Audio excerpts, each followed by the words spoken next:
Hello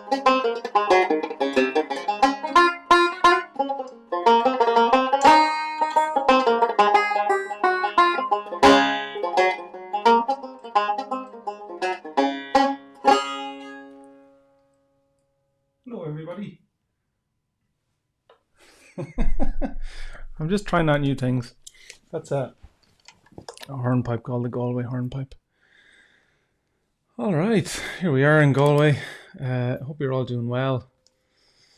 I'm going to play a waltz while we're getting going. So I had Mike Hanrahan from Stockton's Wing on a couple of weeks ago, and there was a waltz that was written by Stockton's Wing called the Bell Table Waltz. And if you'd like to hear their version, I highly recommend that you go and listen to it, and they do a really beautiful arrangement.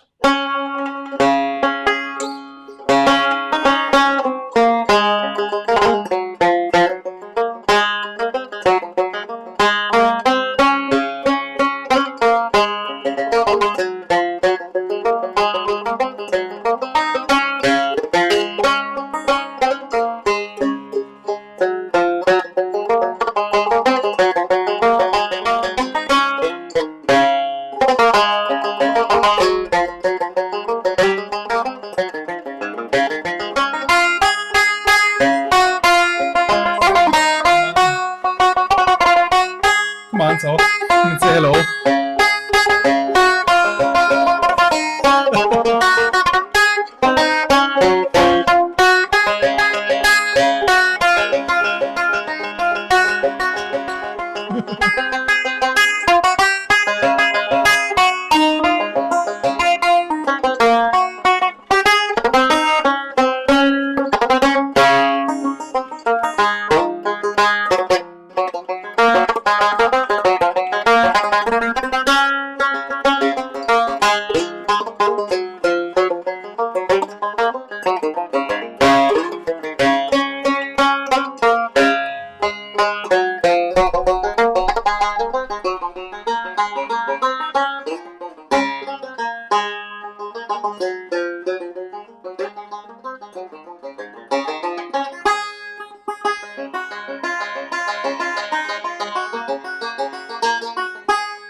Matthew was coming in to wish me luck.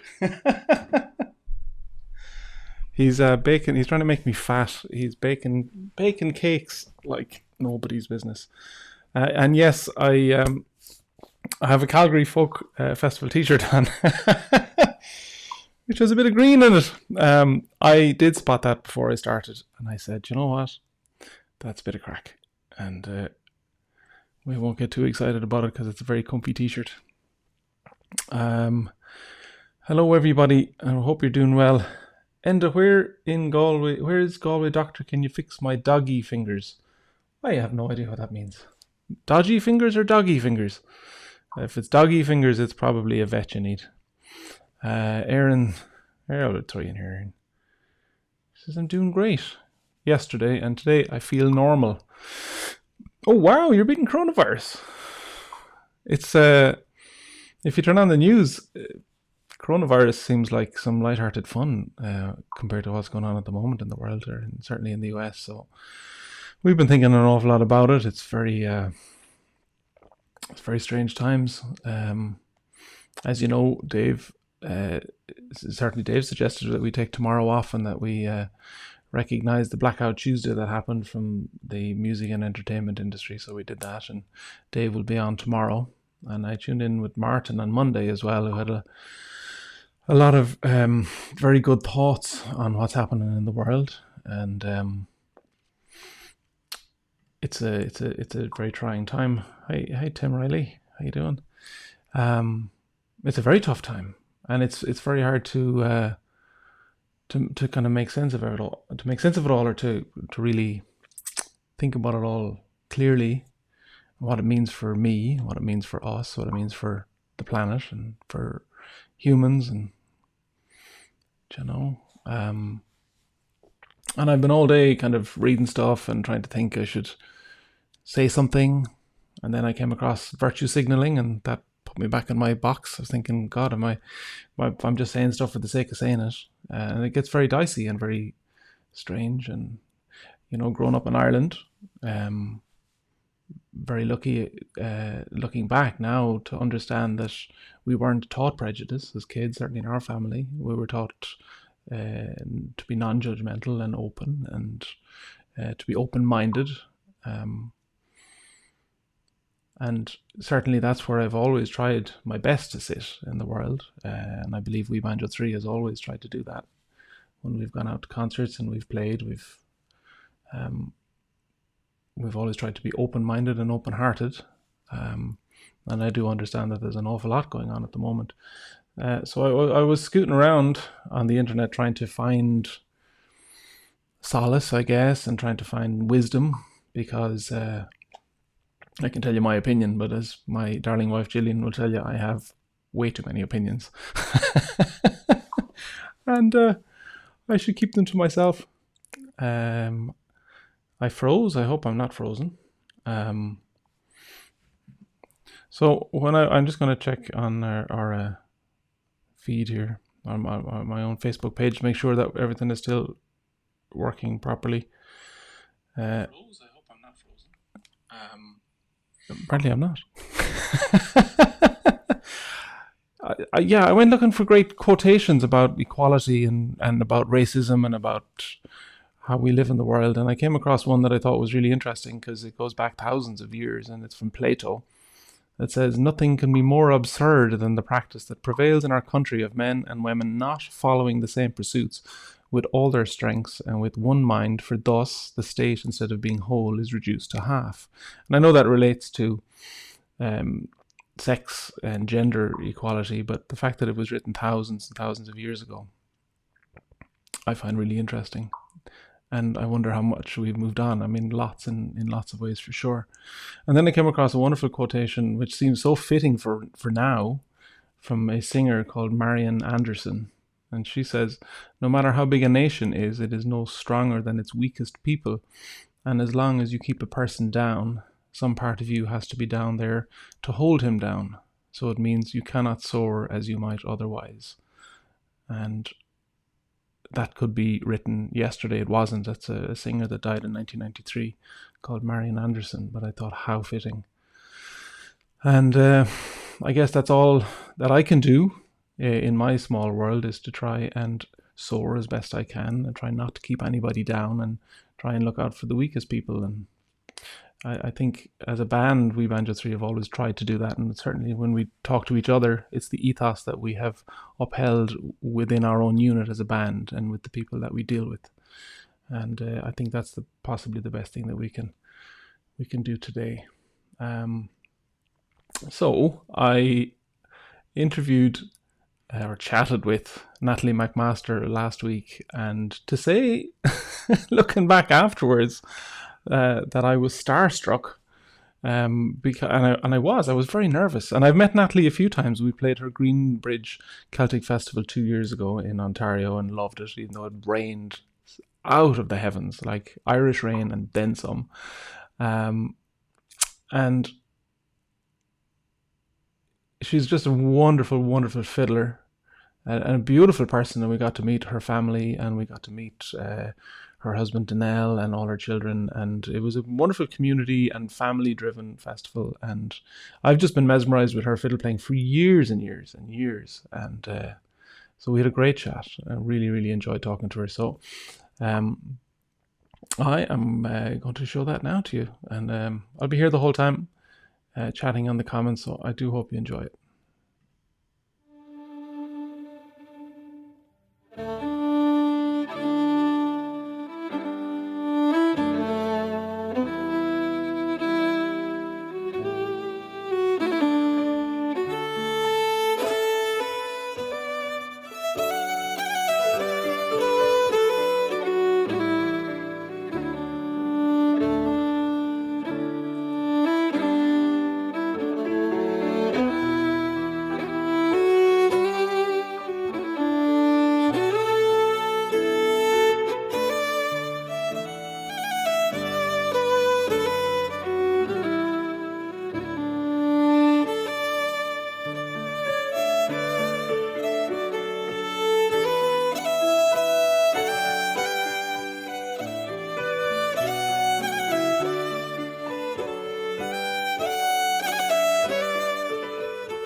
I'm live from my studio in Galway with the wonderful Natalie MacMaster. And Natalie is in Canada, in Ontario. So how you doing, Natalie? How's lockdown life treating you? I'm doing great. I'm so glad to talk to you. And hello, everybody. Here we are. Isn't this cool that we can chat like this? I know, I know. I mean, you've been on the road for many, many years. Is this is very abnormal for you to be at home for this length of time? Is it?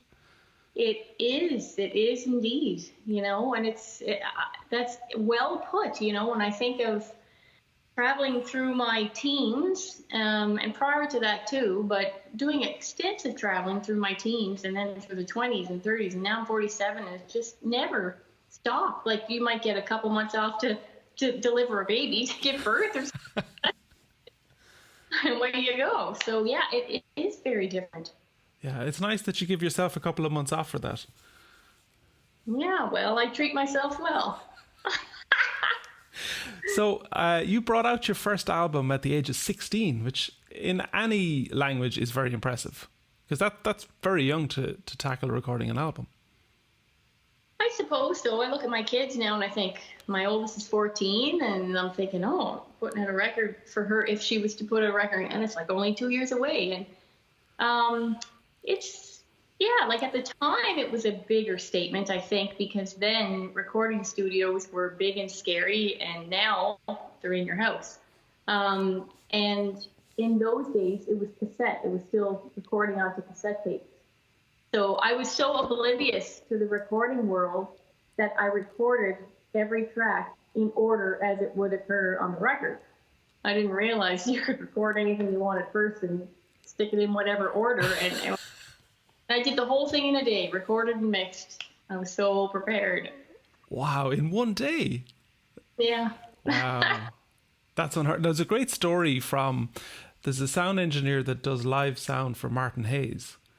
His name escapes me just right now. And he tells a story about two old men that come into the studio and they want to record an album. And so they, Matt Purcell in Ennis, and they ask Matt, they say, how long, or he said, how much is the studio per hour? So Matt tells them what the hourly rate is, and they were like, okay. They consult with each other and they say, and how long is an album? And Matt said, about 45 minutes. And so they consult again and they go, we'll take the full hour. Oh my God. Good fella. Oh, yeah. Good fella. Yeah. Yeah. Were you always ambitious? I mean, you at 16 recording an album, there's a certain amount of ambition there for sure. But in terms of becoming a professional musician, was that always what you wanted to do? Well, I went to Teachers College, Nova Scotia Teachers College. I have a teaching degree. That was when I was 18. I went to college. And my intention back then, I didn't realize you could do this for a living or as a career. I wasn't thinking like that. I mean, at the time, my heroes were Buddy McMaster, my uncle, and, the various local Cape Breton fiddlers, and they all had jobs, and then they played fiddle on the side. So that's what I was shooting for. And so after my third year of college, I realized I'm never going to teach, because I actually was so busy, I decided I'm not going to go to college anymore. I finished my degree through correspondence, and yeah, it was never a contender, really, once I started getting into the world of music. And your question about ambition, ambition has become such a curiosity to me as the years go on, and I realize now I had it very naturally at a young age, without even recognizing it. I didn't recognize it. You just go and you do. And now as you get older and you get a little more, I suppose, worn a bit, especially when you're parenting and juggling a whole bunch of things, plus the responsibility of life, it pounds a bit on your ambition. And now ambition for me is a little more tried, It doesn't come quite so naturally. Sometimes I have to go seek motivation. Okay, so do you currently have big goals that you want to achieve then? I do. I have more goals than I have time left in my life, I'm sure. And they're motivated always by creativity and just, oh my gosh, that's such a great idea, I got to do it. Like, for example, I'm going to be writing a children's book. I've been saying that for years, but now I'm really doing it because I have the time to do it, and it just makes so much sense. I wanted to do symphony, recordings with symphonies. I've done so much touring with them over the years, and I have no project with them, and I want to do that. Danelle and I have enough material for 2 records, and I went to my mom's place back in January to finish off some writing. I have like 1,000 voice memos with just started bits of music that I never have time to finish. So I went there, and I went for 5 days, and I sat in her office like from 7 in the morning till midnight every day. And she's like, "Are you ever going to come out? You just come out to eat. I thought we were getting a visit." And so my point is just that if given the space, I will just go crazy and produce mental thoughts or music or concepts or, arrangements, whatever. So I guess I'm very creative. And do you need space to be creative? You have 7 children, which by any stretch of the imagination is obviously a busy household. So do you need mental space where you get away from it all and then allow ideas to bubble up, or is that just happening the whole time? It's happening, but I can't sink my teeth into it. So my children, when they play, there's music going on in the house all the time. We have a big grand piano in kind of our main living area, so that was a dumb idea. There it is. So there's music. Somebody's hammering on it all the time, and there's guitars around. There's a drum kit back here, and there's little keyboard and fiddles in the corner over there. See my little fiddle in the corner? That's fiddle. And so there's stuff going on all the time, and I'm hearing, like, believe it or not, they're a source of they're a source of inspiration for melodies and things and creative ideas. So I get out my voice recorder or the voice memo on an iPhone, and I blah, blah, blah, into that. And to actually follow it through and do something with it, no, I need space. I need a place where no one is at me and the phone doesn't ring. And that's hard to get. Like, I'm responsible for this family. My youngest is 2, so you can't just say, "See you later." I get the impression that you love being a musician and you love the lifestyle. Is it something that you would wish for your children? Oh, isn't that a great question? Oh, Danelle and I ask ourselves that often. Like, some of it's not good, right? Traveling, like, even for relationships, Danelle and I are lucky because we're both in the industry and we get it. But I mean, we all know stories of other people who it just doesn't work, And for having children, I mean, again, we're lucky. We've had our family, we've kind of been able to keep our music love and passion going on a level that we can sustain ourselves, but also our children have been born along the way, and we've had this family life, so we feel we've gotten that out of life, but that's not an easy go.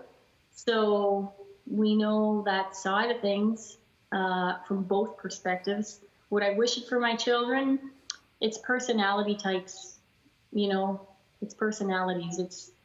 I look at some of our kids, and I mean, all of them really, I hope they have music in their lives, but some of them really stand out to me as people who are really driven musically, and they just have to have it predominantly their whole life. I just see that. I mean, who knows what time will unfold, but so I think some of them will have a life of music, and maybe others might have a bit of music on the side. I'm not sure. Would you? It's so hard to wish for something because, again, it's all your internal, what makes them happy in life and what they're inclined to do, what they're most talented at. Yeah. Yeah. Do any of us have the right to wish anything for our children except that they're healthy and pursue something that they love themselves? I mean, that's the most that we can wish for. Would you say that you're a perfectionist? And, you talk about personality traits in your children, and I would know from myself, and my son is quite like me, that I would be very perfectionistic, which has driven me to become very good at what I do. But it also brings that double-edged sword where it's quite painful and quite difficult sometimes to continually try to achieve a standard that you've set for yourself. Would you identify with that? I certainly would. Am I a perfectionist? I've always said I'm not a perfectionist. And then other people who are around me saying, oh, you're too fussy, you're a perfectionist. I'm like, no, I'm not. I'm working real hard just to let it go at half here, you know? So I still don't see myself as a perfectionist. I just hear things a certain way, and it's either that or it's not. So it has to be that. And I let things go within that are acceptable, kind of, but no one else would know. I don't know. But as far as letting things, I do find I have this new kind of philosophy in life, which is, oh, that's good enough, you know, because I don't physically have the time.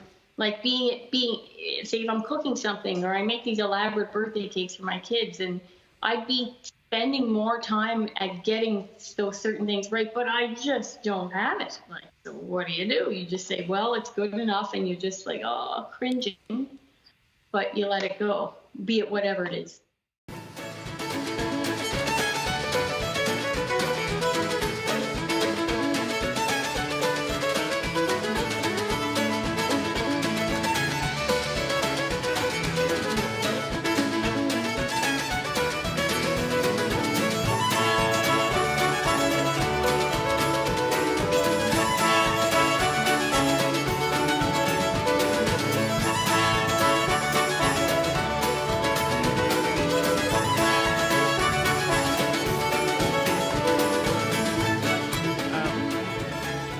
Are there hard lessons that you've learned from being on the road for such a length of time? And if you were advising a young artist or a young band, you know, there's classic pitfalls that can be avoided if you know what to look for. I'll tell you, one thing I never did, because I couldn't, was take a drink if I had to play. If I was playing a show or even playing at a party, I would not have a drink, because I can't play and even have one drink of alcohol. I just can't play as well. And I hate being in a situation where I'm less than what I am. I just, when it comes to music, no, if you want me to play, I'll have my drink after I play. So yeah, any show, anything, anytime, not even half a glass of wine with supper, 3 hours before a show. I can't do that. It just relaxes me and everything's happy and good. No, I want to keep my edge. So I think because of the motivation of wanting to play my best in any circumstance, that little, and it wasn't even a rule. It's not even a rule. I just don't do it. I just don't do that. And so I think that's helped me over the years. Like I would say to people, make sure that if you're a musician and you want to do it for a living, be good every time, and don't do things that will sacrifice that. For example, staying up late. We all know what that's all about, you know. There's a certain few festivals over your way that really inspire one to want to stay up, which I have, till, 6 and 7 in the morning. And it's been great, and you should experience those things in life, but try and do it on a day where you don't have a rehearsal at noon with, like that's just dumb. Do it the next night, or something. So those things in mind. Yeah, I mean, famously in your old stomping ground of Nova Scotia, there's a very famous festival where going to bed is a serious disadvantage, and that's Celtic Colours. The first time I did it, and I went back to the hotel, I went to bed for a few hours, and then the drivers come and pick you up at 2:00 in the morning to play at the festival club, and it's the most remarkable experience. It's utterly the most exhausting festival on planet Earth, but it's just wonderful. I love it. You've obviously played there loads of times. There's a very famous video of you and Sharon Shannon playing at that, actually.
right. That's right. Yeah, we've been there, and that festival and that whole culture of starting the party at 2 in the morning. That I think they got that from Celtic Connections.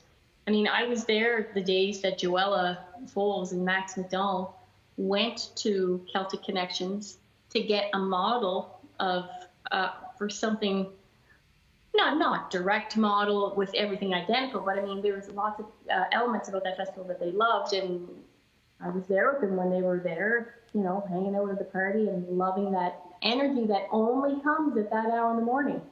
It only comes then, and it's magic.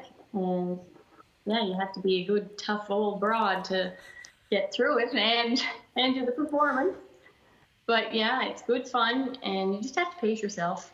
We're not going to do stupid things, but it's a special kind of madness, particularly Celtic Connections in Glasgow, because there's a particular type of drunkenness that they're able to achieve in Scotland.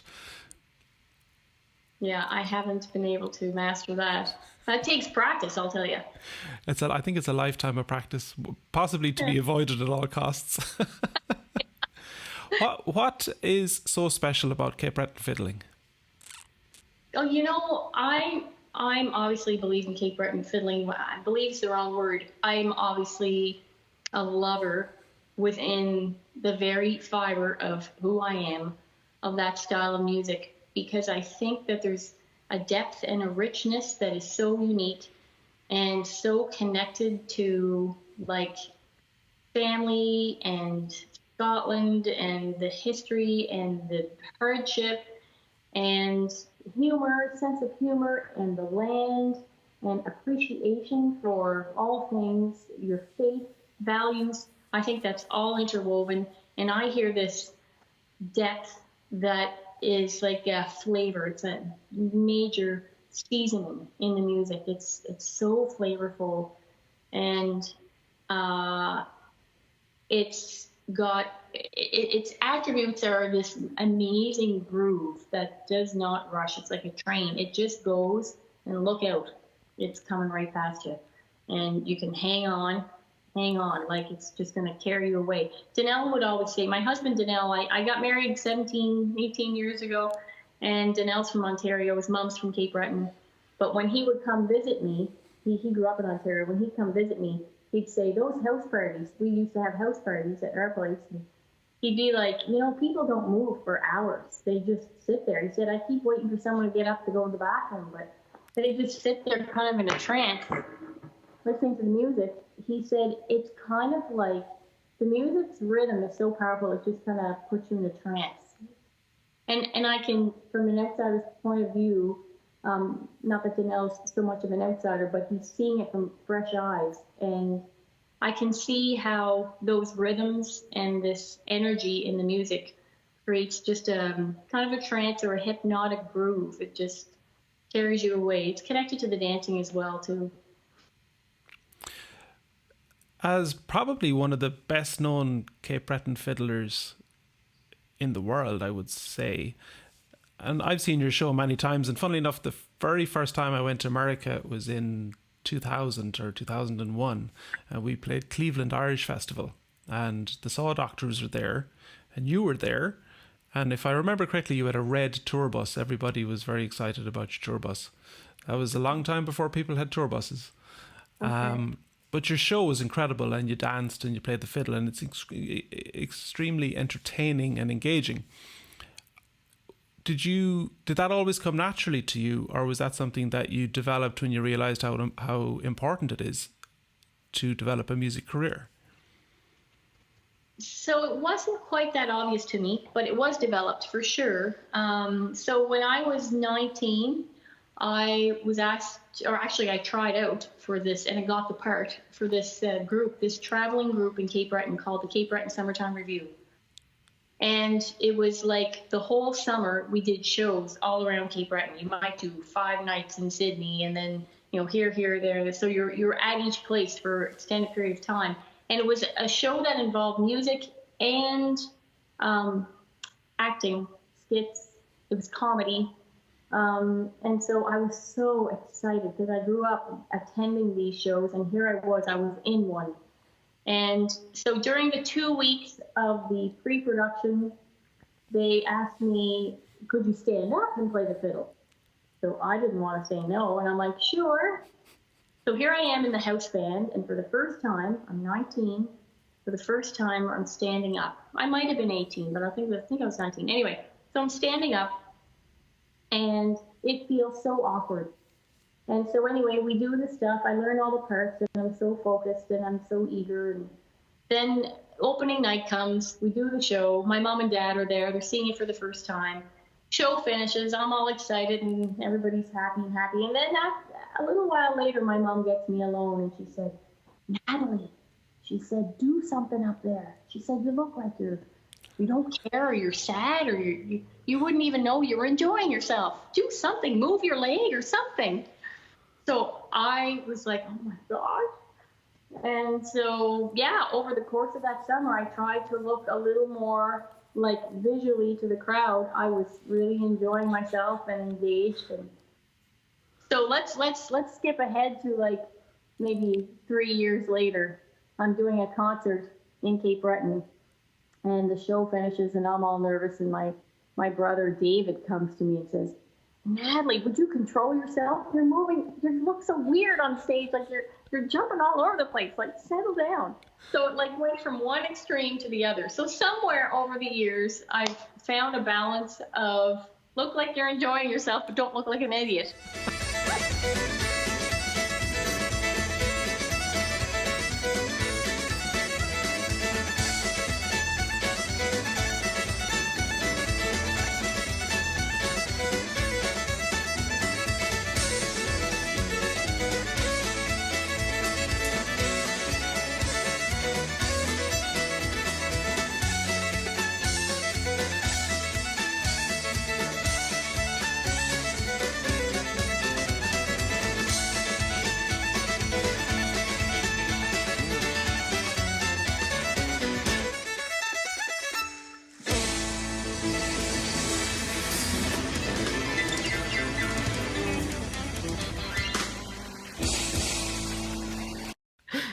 There you go. You kind of have to be able to deliver music, because even though we're making great music and playing stuff, the crowd hears with their eyes. Oftentimes they have to know, they have to have a proof that you love what you do. And sometimes you have to come outward. Sometimes you have to get away from your own zone and project into their world, you know.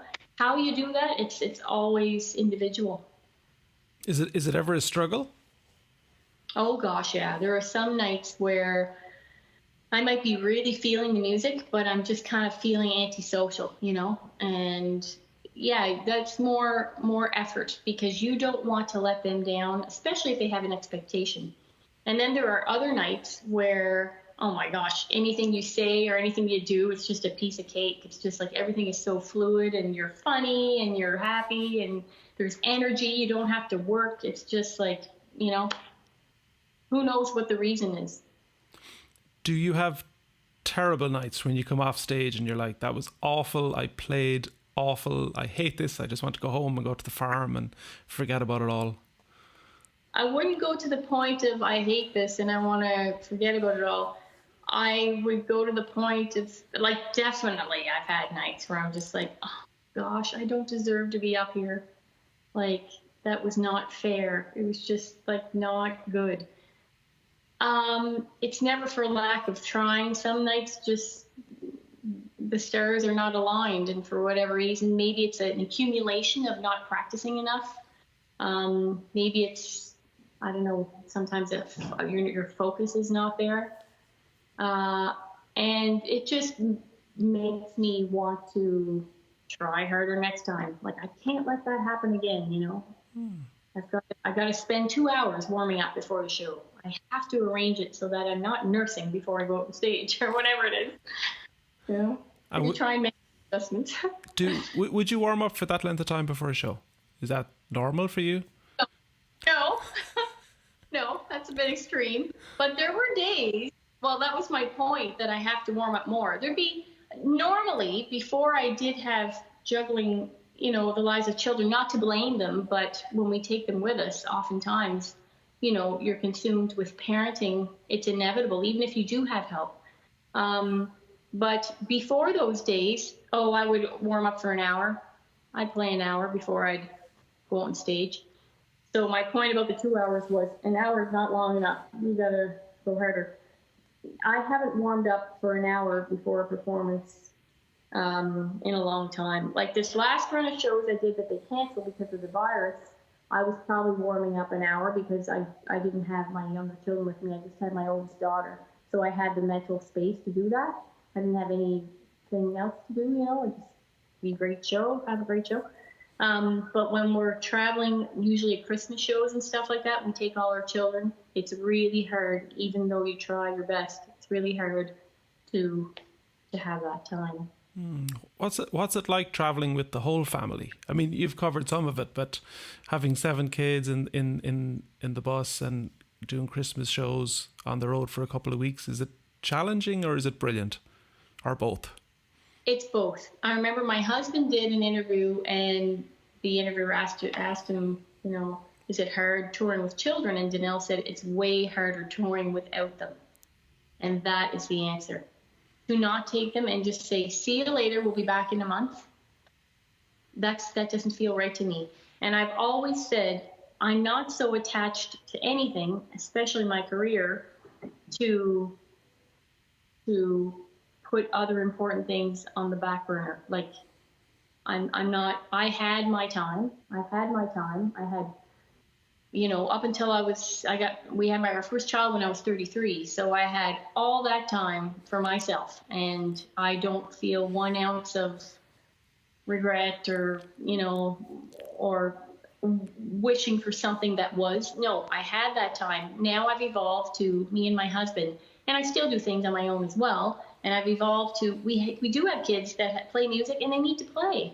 And luckily, they can do some music with us, and that's what I am now. And that is very important and has its great value. And from a parental point of view, you just want your kids, you want to see them achieve, you want to see them get confidence, you want to see them believe in themselves or have a passion in life, or be able to know when to be able to fail in a safe environment, where they realize I didn't do this enough to prepare or whatever.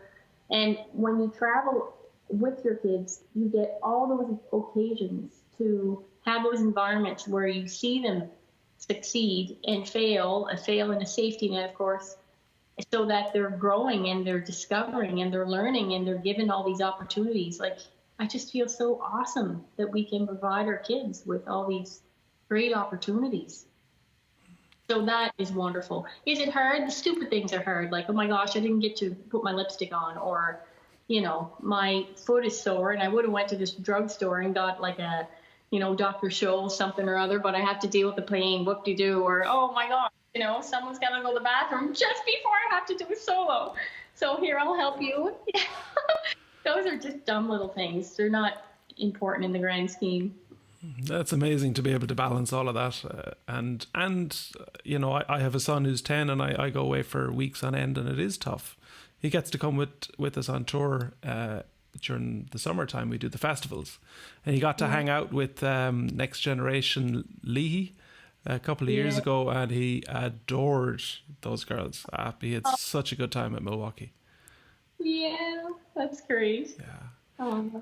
A few weeks ago, I saw a piece of music that you did online with one of the victims from the Cape Breton shooting, a fiddler. Yeah. It was a remarkable video. Was that difficult? Well, first of all, the shootings were not in Cape Breton Island; they were on mainland Nova Scotia. So, fortunately for us, we didn't have anybody that we knew personally, or no relatives or anything. But the area where it happened, one of the girls who lived there, we found out maybe a couple of days after the shootings happened that she was a fiddler. In fact, it was Danelle who showed me. He said, oh my gosh. He said, I don't think I can let you watch this, because he was tearing up. And he knows I'm really sentimental. And so after a few moments or whatever, he said, okay, come see this. and he showed me the sweetest video of her playing a piece of music called Herbie McLeod's, written by Jerry Holland, on a this kitchen party thing they were doing for COVID. I think it's called the COVID kitchen party, or ultimate kitchen party. I think that's what it was. And so, yeah, I watched it, and I was really kind of amazed that one of these victims shared so much of a connection with me, just like her being 17. And I remember what life was like playing the fiddle at 17. I remember oh so well, and how you're so hopeful for what the future might hold. And it's just an exciting time in your life. Yeah, it was really devastating, really. And about a day after that, they had asked if I would contribute something to a memorial or a celebration of life for the souls. And so I said, sure. And then I was trying to think of what to play. And then I said to Danelle, well, I got to play that tune. And then it was Danelle who said, why don't you play it with her? And then we worked to get, basically me listening to her play it.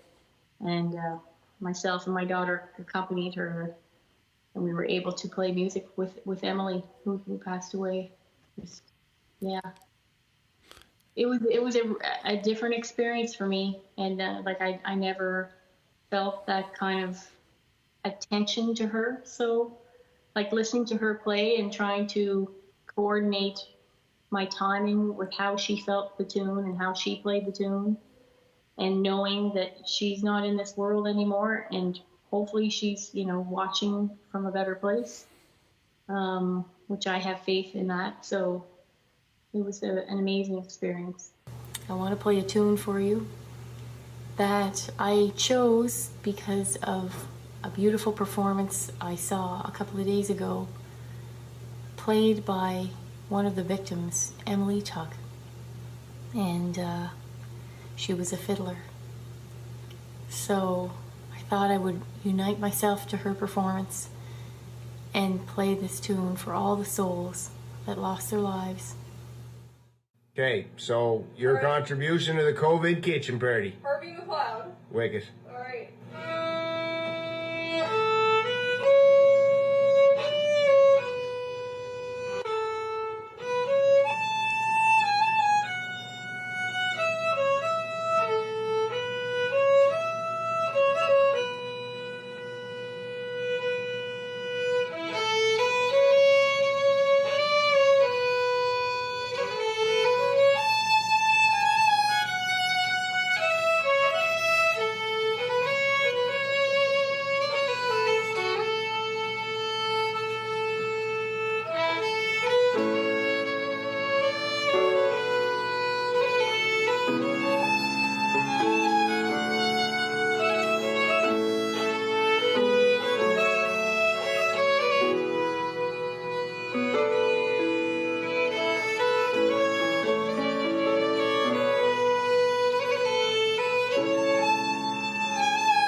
So I have one last question for you, Natalie, and I'm going to let you go after this. How many Irish banjo players have removed your shoes live on stage as you're playing the fiddle? Just you, buddy. That's in my top 5 strangest onstage experiences ever. So what happened? My shoe was bothering me, and I asked you to take it off or something. Yeah, I think it was Winnipeg Folk Festival 2 years ago. So you're there with your full band, amazing musicians, and you're rocking out in the fiddle. I'm sitting down trying to stay out of the way, and then you sit down beside me and you're like, "Hey, take off my shoe." And I'm like, What? Take off my shoe. So, and there were like these strappy sandal things, and it was really fiddly, and so I managed to get them both off, and then you were gone off across the stage. Oh my gosh. Were you playing when I asked you to do that? No, Were you playing? No, just sit there listening to you. We had kind of played together, and then we were doing individuals. So this was your piece. Yeah, I know. I remember. I remember the festival, obviously, but I also remember that stage. It was like a workshop stage, and I remember there's 3 bands. But I just couldn't remember if you were like at some point. I think we played tunes together, right? We were all sitting down. And we played tunes together. So I wasn't sure if it was at that moment. That would have been extra rude if I asked.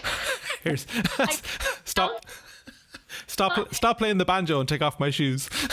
I'll tell you, I don't treat Danelle like that. Oh, that's great. Well, I'll always remember it, Natalie. Yeah, that's good. Listen, life has to be filled with those very unique experiences, eh? Indeed. Listen, thank you so much. I'm going to play loads of your music. I absolutely, and for me, playing with you live on stage, I've been listening to you since I was a kid. And we're not that much different in age, but it feels like when I was 17 or 18, I was listening to Natalie MacMaster, and it was an amazing experience because it was a new style of fiddling for us to hear as Irish musicians, and to play with somebody like you on stage was a great honour, and it's beautiful to talk to you today, and I wish you and Danelle and all your family well, and hopefully probably next year we'll catch up again on the road sometime. That'd be great. And we Banjo 3 fans. Like, my kids are downstairs like, oh my gosh, they're so pumped that I'm doing this interview, right? They don't even know my own stuff. I'm like old news because I'm just the mom, right? But you're the star. So this is so great to be able to chat with you. Can't wait to see the interview. And can't wait to see you guys and play music sometime. It's coming, I know it.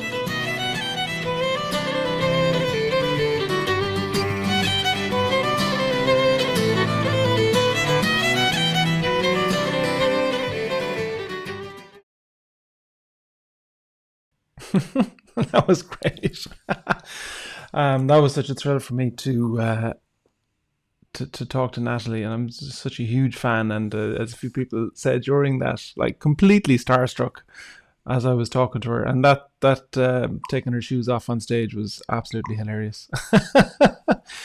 Matthew's here. Hello, Matthew. Hello. So Matthew wants to answer questions. So I'm going to play a tune, and then you can ask some questions. You just make sure they're really hard, and if they're quiz questions about like capital cities in Europe and stuff, he's an absolute dinger, aren't you? Yep. All right. This is a tune called The Black Frog.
Matthew, you ready?